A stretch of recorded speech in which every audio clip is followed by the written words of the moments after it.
Hello Ram గారు. Hi నారాజు. Sir చాలామంది అండి చిరుబుర్లాడుతూ ఉంటారు, లేదంటే ఫ్రస్ట్రేట్ అయిపోతూ ఉంటారు, లేదా ఒక ఆలోచన ఇంకొక ఆలోచన మీదకి వెళ్ళిపోయి సంబంధం లేకుండా బిహేవ్ చేస్తూ ఉంటారు. ఆల్ ఆఫ్ సడన్ మూడ్ పాడైపోయింది నాది, మూడ్ బాగాలేదు. ఇంట్లో వాళ్ళు బయటికి వెళ్దామని అడిగితే మూడ్ బాగాలేదు. హస్బెండ్ వైఫ్ని అడిగితే మూడ్ బాగాలేదు. వైఫ్ హస్బెండ్ వచ్చి అడిగితే మూడ్ బాగాలేదులే అని అనేస్తారు. అంటే ఈ టైప్ ఆఫ్ బాడీ లాంగ్వేజ్, ఈ టైప్ ఆఫ్ రిజెక్షన్స్ మన కంటి ముందే చూసేస్తూ ఉంటాం మనం. వీటికి గల కారణాలు ఏం ఇన్ఫ్లుయెన్స్ చేసి మనిషి అక్కడే ఆగిపోతాడు సార్? అదే ప్రొకాస్టినేషన్ కూడా దారితీస్తుంది. గజం కేవలం 4,500 రూపాయలతో 165 గజాల భూమి కేవలం 8 లక్షలు మాత్రమే. సో అన్నీ మూడు బాగలేనివే చెప్పావు, కానీ మూడు బాగున్నవి కూడా ఉంటాయి కదా. ఫర్ ఎగ్జాంపుల్ నారాజు, జనరల్గా ఎవరైనా ఫంక్షన్లో కానీ ఎవరైనా మీ బంధువుల్లో తెలిసిన వాళ్ళని కలుస్తూనే ఏం మాట్లాడతారు? First what is the first talk? ఎలా ఉన్నారు, బాగున్నారా, ఏం చేస్తున్నారు? ఫస్ట్ క్వశ్చన్ ఏంటి? ఎలా ఉన్నారు అంటే ఏంటంటే ఏంటి మీ మూడు అని అర్థం. ఎందుకంటే మూడు జీవితాన్ని నిర్ణయిస్తుంది. అసలు జీవితం అంటే ఏంటంటే మన మానసిక స్థితే. ఎలా ఉన్నారు అంటే అర్థం మీ జీవితంలో మీరు ఎట్లున్నారు అని. దీని వెనక అంత పెద్ద సైన్స్ ఉందా సార్? అంతేగా. మేం బాగున్నాం, మీరు ఎలా ఉన్నారు?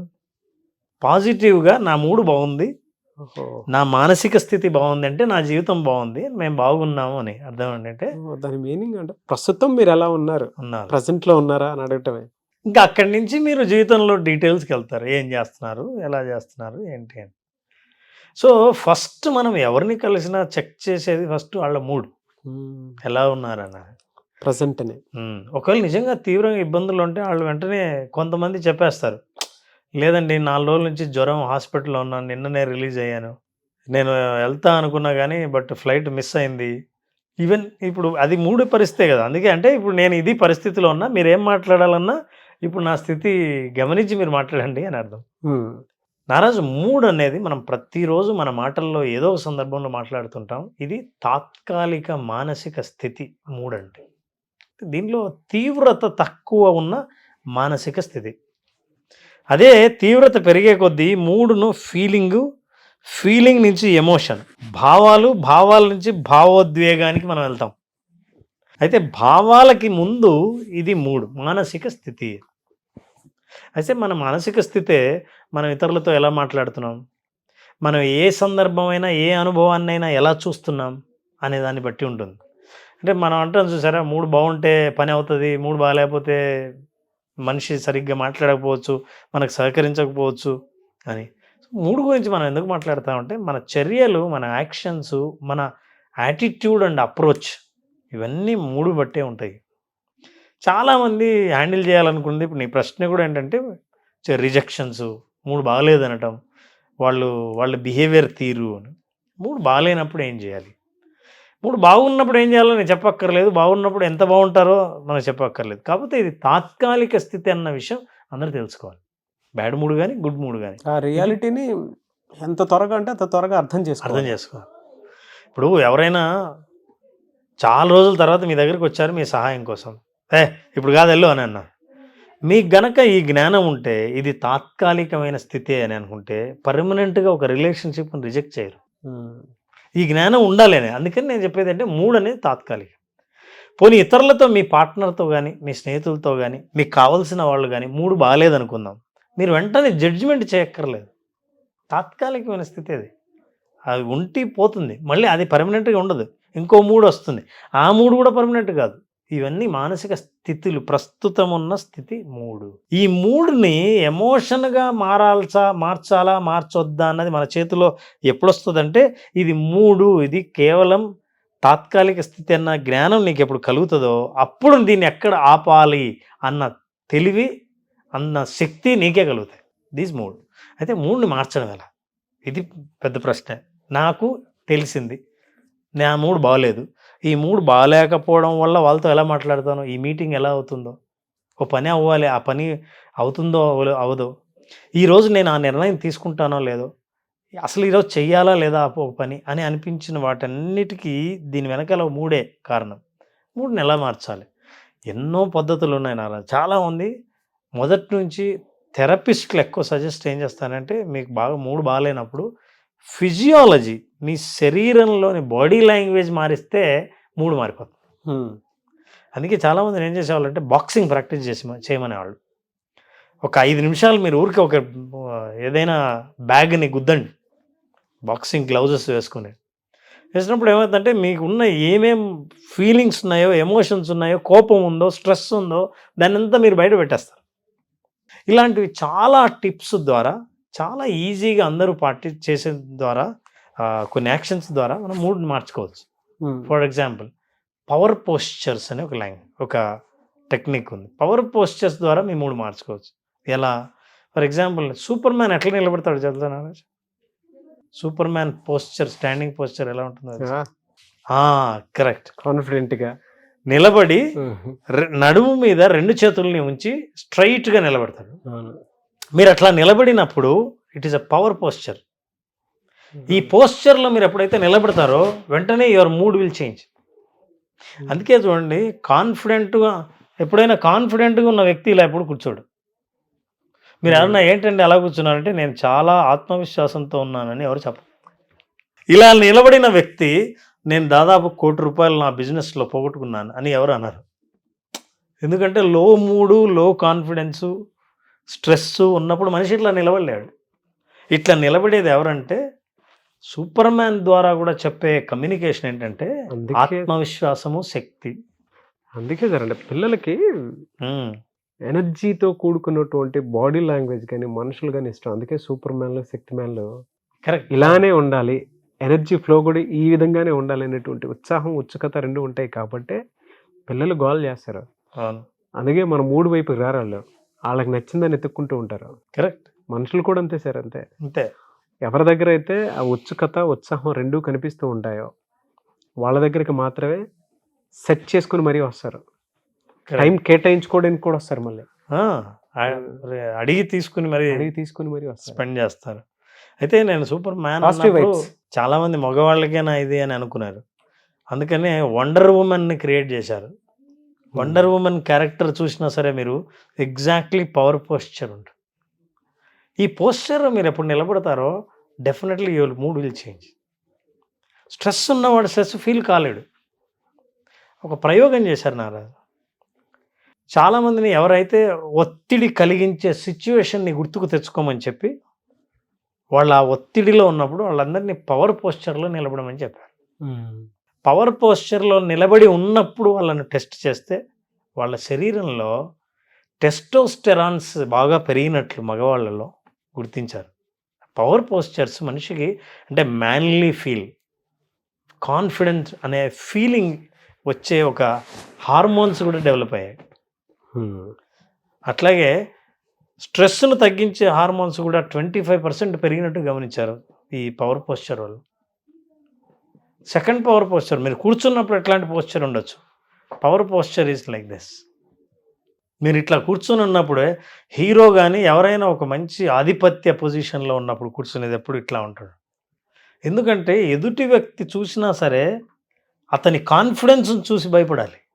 అతని కాన్ఫిడెన్స్ ఎట్లా తెలుస్తుంది మీకు? అతనితో డీల్ చేస్తే, అతనితో మాట్లాడితే, అతనితో బిజినెస్ చేస్తే అంత సమయం లేదు, చూస్తూనే తెలుసుకోవాలి. అంటే పవర్ పోస్చర్లో ఉండాలి. SIT in a power posture, keep your back straight and keep your leg over leg. ఈ కాలుని ఇలా కాలు మీద కాలేసి ఇలా కూర్చోండి. వాళ్ళలో ఆత్మవిశ్వాసం తొనికిసలాడు అసలు ఫీల్ అవ్వడం మొదలు పెడతారు. Where is the mood? You will change the mood. ఇట్లా కూర్చుంటేనే మీరు ఎప్పుడైతే మీ జీవితంలో ఇట్లా కూర్చున్న పర్సనాలిటీని చూసారో ఆ పర్సనాలిటీ గుర్తొచ్చినప్పుడు your mood will change. You will also start feeling it. నాకు 3 వ్యక్తుల్లో వెంటనే మైండ్లోకి వచ్చేసి ఉన్నారు సార్. అంటే ఎక్కువగా అలా అంత కాన్ఫిడెంట్గా నేను షారుఖ్ ఖాన్ గారిని చూశాను, మహేష్ బాబు గారిని చూశాను, విజయ్ తలపతిని చూశాను, రామ్ చరణ్ గారిని చూశాను, దాని తర్వాత బన్నీని చూశాను. అలా ఉన్నట్టు ఉంటుంది కానీ బాడీలో తెలియని కాన్ఫిడెన్స్ ఇదే ఉంటుంది. పుష్ప సినిమాలో చూపిస్తారు యాటిట్యూడ్ అనేది ఎట్లా బాడీ లాంగ్వేజ్ ద్వారా చూపించచ్చు. హైలీ కాన్ఫిడెన్స్ ఉంటుంది బాడీలో.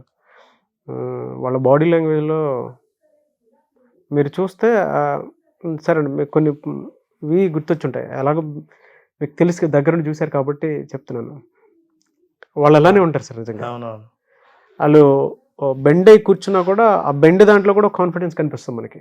అంటే అందులో వాళ్ళ కదలిక energy. లేకుండా చాలా సేపు కూర్చోవడం కూడా అది ఎంతో కాన్ఫిడెన్స్ ఉంటే తప్ప, వాళ్ళ మూడ్ని సస్టైన్ చేస్తే తప్ప, అంటే మూడ్ మారకుండా ఒకే మూడ్లో ఉండగలిగితే తప్ప ఆ పోస్చర్ నిలవడం. అరవింద సమేత సినిమాలో జూనియర్ ఎన్టీఆర్ గారిని చూస్తాం మనం. ఇలా కాలు మీద కాలేసుకుని కూర్చొని ఒక సీన్ ఒకటి ఉంటుంది సార్. ఒక గొంతు మాట్లాడితే ఇలా ఉంటుందా అని అనిపించేంత కాన్ఫిడెన్స్ ఉంటుంది. అందరికంటే ముఖ్యంగా బెస్ట్ ఎగ్జాంపుల్ నారాజు, అంటే నువ్వు సినిమా వాళ్ళే చెప్పావు కాబట్టి అంటే ఆ పోస్చర్స్ అన్ని గుర్తొచ్చాయి నాకు. నేను ఒక పోస్చర్ చెప్తాను. మనిషి అసలు ఏం మామూలుగా కనిపించినా ఒక్కసారి పోస్చర్లోకి వెళ్ళిపోతే కాన్ఫిడెంట్గా కనపడే వ్యక్తులు రజనీకాంత్. ఇప్పుడు అదే కూడా చెప్తున్నాను. కొన్నిసార్లు ఇలా కూర్చుంటారు సార్ ఆయన, ఒక్కొక్క పోస్చర్ ఒకటి ఫాలో అవుతారు. అంటే ఈ సిగ్నేచర్ మోడ్లో నా సిగ్నేచర్ మోడ్ ఎందులోనూ కూర్చుంటారు. ఆయనది ఒకటి చూశాను, దాని తర్వాత ఎలన్ మస్క్ది ఆయనది చూశాను. తర్వాత తెలుగు సినిమాల గురించి మాట్లాడుతున్నాం కాబట్టి కరెక్ట్గా కాన్ఫిడెన్స్ పోస్చర్ అవతలని భయపడించేటట్టు పోస్చర్ చూపించాలి అని అంటే బాలకృష్ణ గారు. సో బాలయ్య బాబు గారు కూడా ఆ పోస్చర్లో మనిషి ఇట్లా కూర్చున్నాడంటే he's ready, he's in a mood to face అని అర్థం. అవును. మనం ఇప్పుడు ఏం మాట్లాడుతున్నాం అంటే పోస్చర్స్ మనిషి మూడ్ని ఎలా మారుస్తాయి. కొన్ని సిగ్నేచర్స్ కూడా బాడీ లాంగ్వేజ్లో కొన్ని సిగ్నేచర్ అవి పెడతారు సార్ వాళ్ళు. అలాగే కాన్ఫిడెన్స్ క్రియేట్ ముద్రలో సంథింగ్ జెస్చర్స్. సో ఆ జెస్చర్స్ ఎప్పుడైతే ఉంటాయి, ఫర్ ఎగ్జాంపుల్ ఒక్కొక్కరిది ఒక్కో జెస్చర్ ఉండండి. కొంతమంది ఇట్లా జెస్చర్ అంటారు, కొంతమంది ఇట్లా అంటారు, కొంతమంది ఇట్లా అంటారు. మీరు చూస్తూనే మీరు చెప్పొచ్చు ఎవరు అనేది. ఆ జెస్చర్స్ మనిషి ఐడెంటిటీని మనకు చెప్తాయి. సో అట్లాంటి జెస్చర్లో వాళ్ళు ఏంటి అని ఒక టోటల్ పర్సనాలిటీని ఒక జెస్చర్లోనే చూపిస్తారు. అవును. So this is example I'm saying that how body language will change our mood. మన మూడ్ని, మానసిక స్థితిని మారుస్తాయి, మనకు పాజిటివ్గా మారుస్తాయి. ఇవి కాన్ఫిడెంట్ పోస్చర్స్. అంటే మనం ఎప్పుడైనా కాన్ఫిడెన్స్ కోల్పోయినప్పుడు, ఒత్తిడిలో ఉన్నప్పుడు, ఆలోచనలు విపరీతంగా మనల్ని ఇబ్బంది పెడుతున్నప్పుడు అక్కడి నుంచి అన్కంఫర్టబుల్ థాట్స్ నుంచి కంఫర్టబుల్ థాట్స్కి కంఫర్టబుల్ పోస్చర్స్ ద్వారా తీసుకురావచ్చు. Fantastic knowledge, great psychology. వీడియోని 2 సార్లు చూడండి. మనల్ని మనం మార్చుకోవడానికి మన బాడీ లాంగ్వేజే ఎంత సహకరిస్తుంది మన మూడ్ చేంజ్ చేసుకోవడానికి అని చెప్పుకోవడానికి బెస్ట్ ఎగ్జాంపుల్ అదొకటి. మీరు ఇందాక మిర్రర్ వర్క్ అన్నారు కదా, mirror image which creates lot of ఆ చేంజ్ మనం చూస్తాం, డెఫినెట్గా చూస్తాం. తర్వాత మీరు మిర్రర్ అన్నారు కాబట్టి అర్థమైంది. మూడ్ మార్చాలని అంటే చాలామంది వాళ్ళ ఒక్కరే ఉన్నప్పుడు అద్దం ముందు నిలబడి వాళ్ళ ఫేషియల్ ఎక్స్ప్రెషన్స్ ఎలా ఉన్నాయో గమనించాలి. ఫర్ ఎగ్జాంపుల్ మనిషి మూడ్ బాగాలేకపోయినా, చిరాగ్గా ఉన్నా, కోపంగా ఉన్నా, ఆందోళనగా ఉన్నా, అసహనంగా ఉన్నా ముఖంలో ఉన్న తేడాని గమనించండి. మీరు అందంగా ఉంటే, హ్యాపీగా ఉంటే మీ ముఖం ఎలా ఉంటుందో మార్చండి. ఫేషియల్ ఎక్స్ప్రెషన్ ఎప్పుడు మార్చారో, కండరాల బిగింపులో ఎప్పుడు తేడా వచ్చిందో, ఎప్పుడైతే రిలాక్స్ అయ్యారో మూడు మారిపోయింది. సో మూడుకి కండరాలకి చాలా సంబంధం ఉంది. అందుకే చాలా అసహనంగా ఉన్నవాళ్ళు, నెగిటివ్గా ఆలోచిస్తున్న వాళ్ళు, అగ్రెసివ్గా ఉన్నవాళ్ళు, కోపాన్ని ప్రదర్శించేవాళ్ళు ముఖ కండరాలతోనే ప్రదర్శిస్తారు. ఆ కండరాలను ఎప్పుడైతే రిలీజ్ చేస్తారో ప్రశాంతంగా ఉన్న వ్యక్తి రిలాక్స్ అయి ఉంటాడు. మీరు అట్లా రిలాక్స్ చేసి చూడండి అద్దంలో, మీలో ఉన్న ఫేషియల్ డిఫరెన్సెస్, ఫేషియల్ ఎక్స్ప్రెషన్స్లో ఎప్పుడు గమనించారో అప్పుడు హ్యాపీ ఫేస్ని పెట్టడానికి ట్రై చేయండి. సో ఇలా కూడా మనం మూడు మార్చుకోవచ్చు. ఇలాంటి టిప్స్ చాలా ఉన్నాయి నాగరాజు, మనకి ఇంకో ఎపిసోడ్ అవసరం. డెఫినెట్గా సార్. మీకు అప్పుడు పార్ట్ 2 కావాలంటే కింద కామెంట్ బాక్స్లో పోస్ట్ చేయండి. ఇన్స్టెంట్ మూడ్ చేంజెస్ కోసం ఏం చేయొచ్చు అనే దానికి బెస్ట్ ఎగ్జాంపుల్స్ రామ్ గారు చాలా చెప్తున్నారు ఇందులో. మీరు కొన్ని విషయాలు అలా మాట్లాడేటప్పుడు సార్ నాకు బాడీ లాంగ్వేజ్ మనకు తెలియకుండా ఎంత కాన్ఫిడెన్స్ క్రియేట్ చేస్తుందనంటే అవతల ఉన్నవాళ్ళు దానికి ఆటోమేటిక్గా సరెండర్ అయిపోయి బెండ్ అయిపోతారు. Very true. మూడ్ నీట్గా చేంజ్ చేస్తుంది. ఇందాక ఒక్కొక్క మాట కూడా అన్నారు, బాగున్నారా అని అంటే మీరు ప్రజెంట్లో ఉన్నారా అని అర్థం అని. దాని వెనక పెద్దవాళ్ళు క్రియేట్ చేసినటువంటి ఒక సిస్టంలో ఎంత పెద్ద నాలెడ్జ్ ఉందనేటువంటి విషయం ఇప్పుడు మీరు చెప్పిన తర్వాత తెలిసింది నాకు. Really great sir, very meaningful content. Thank you so much Ram garu. Thank you Ram. So part 2 కోసం నేను ఎదురు చూస్తున్నాను. సో చాలామంది విజువలైజేషన్ క్లాస్ ఎప్పుడెప్పుడా అని అడుగుతూ ఉన్నారు. ఎప్పుడండి అవకాశం ఉంటుంది? సో 8th సెషన్ జరుగుతుంది నాకు. ఫిబ్రవరి 8. ఫిబ్రవరి 8. ఫిబ్రవరి 8న 5 రోజుల పాటు విజువలైజేషన్ సెషన్. ఈ విజువలైజేషన్ సెషన్లో అన్ని వర్గాల, అన్ని రంగాల, అన్ని వయసుల వారికి వాళ్ళు ఎదుర్కొనే సమస్యలు, వాళ్ళు చేరుకోవాలనుకున్న లక్ష్యాలు చేరుకోవడానికి సుగమమైన, సక్రమమైన మార్గం, సైంటిఫిక్ మార్గం విజువలైజేషన్. Yes, true sir. చాలామంది అచీవ్ చేసినటువంటి వాళ్ళే ఉన్నారు. లైఫ్ని సక్రమమైన మార్గంలోకి తీసుకెళ్ళినటువంటి వాళ్ళే ఎక్కువ మంది ఉన్నారు ఈ విజువలైజేషన్ వల్ల.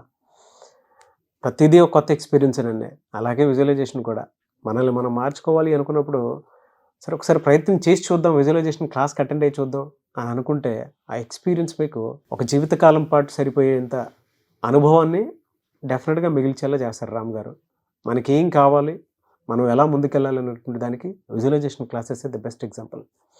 సో అటెండ్ అవ్వాలి అనుకుంటే ఫిబ్రవరి 8న క్లాసెస్ జరుగుతూ ఉన్నాయి. వీడియో చూసిన వెంటనే మీకు కనుక నచ్చితే ఎన్రోల్ చేసుకోండి. ఒకవేళ మీకు కాంటాక్ట్ నెంబర్ కనెక్ట్ అవ్వట్లేదంటే మిస్టర్ నాగ్ అఫీషియల్ 1 అన్న ఇన్స్టాగ్రామ్ ఐడి ఉంది. దానికి మీరు పర్సనల్ మెసేజ్ పెట్టి నేను రామ్ గారి క్లాస్కి అటెండ్ అవుదాం అనుకుంటే కూడా దానికి మీరు మెసేజ్ పెడితే నేను రామ్ గారి టీమ్కి ఫార్వర్డ్ చేస్తాను. లేదు పర్సనల్ అపాయింట్మెంట్ కావాలనుకున్నా కూడా రామ్ గారి తీసుకోవచ్చు. అండ్ ఈ వీడియో లైక్ చేయండి, షేర్ మాత్రం తప్పకుండా చేయండి. ఇలాంటి మరిన్ని వీడియోస్ కోసం మా ఛానల్ ఫాలో అవ్వండి. Thank you so much Ram garu. Thank you.